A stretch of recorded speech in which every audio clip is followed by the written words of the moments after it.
অর্থবিত্ত হওয়া সত্ত্বেও আমি আমার একমাত্র ছেলেকে কখনো 10 টাকার বেশি টিফিন খরচ দেয়নি। সে বরাবরই তার বন্ধুদের দেখিয়ে বলে, বাবা দেখো সে আজ কত বড় ব্র্যান্ডের ঘড়িটা পরে এসেছে, বাবা দেখো তার স্কুল ব্যাগটা ইম্পোর্টেড, সুন্দর না বাবা? আমি মাথা নাড়িয়ে শুধু সম্মতি দেই। আমার ছেলের সাহস কিন্তু এখনো হয়নি সেম জিনিসটা চাওয়ার।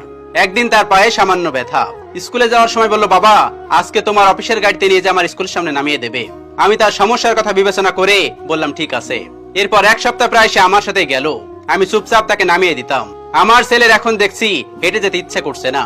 পরের দিন সকালে আমাকে বলার আগেই আমি বলে দিলাম, অফিসিয়াল জিনিস ব্যক্তিগত ব্যবহারের জন্য নিষিদ্ধ। বাড়ি থেকে স্কুল 10 মিনিটের পথ, নির্দিষ্ট সময়ের আরো কিছুক্ষণ আগে বের হলে হেঁটে যেতে পারবে। ছেলে প্রচন্ড মন খারাপ করে বসে রইল। এদিকে আমার স্ত্রীও মন খারাপ করেছে। কেন করি এমন এর উত্তর জানা নেই। আজ সন্ধ্যায় ছেলে আমার বাড়িতে এসেই বলেছে, জানো আমার বন্ধু শহরের সবচেয়ে সেরা স্কুলে ভর্তি হয়েছে। সে বলতে চাইলো আমিও। বলার আগেই তাকে আমি থামিয়ে জানতে চাইলাম, বাবা প্রতিষ্ঠান সেরা হয় নাকি ছাত্র?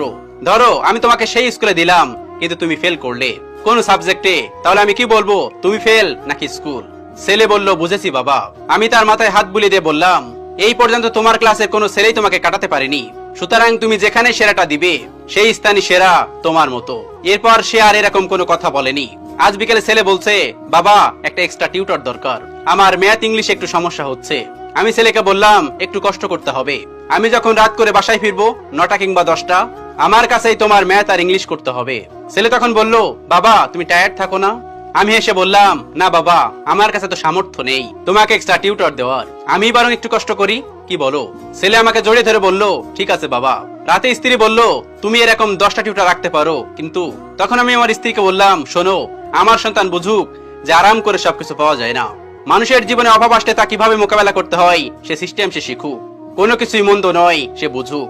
আমার স্ত্রী চুপ হয়ে গেলেন। মাঝে মাঝে আমার ছেলেকে নিয়ে আমি ফুটপাতে হাঁটি, পথ শিশু থেকে শুরু করে বিভিন্ন মানুষের সম্পর্কে জানাই। সে জানুক পৃথিবী শুধু চিন্তায় সুন্দর, বাস্তবে খুব কঠিন। আমি চাওয়া মাত্রই তাকে কিছু দেই না। একদিন সে আমাকে বলেছিল, বাবা এরকম কেন তুমি? আমি তাকে বলেছিলাম, সময় হলে বুঝবে। 2-3 দিন আগে সে ইলিশ পোলাও খাবে। তাকে বললাম, টাকা তো কম, তোমার কাছে কিছু আছে? থাকলে ইলিশ আনা যাবে। ছেলে আমার 50টি 10 টাকার নোট বের করে দিল। আমি অবাক হয়ে বললাম, তুমি খরচ করনি? সে মুস্কি হাসিতে বলল, না বাবা আমি জমিয়েছি।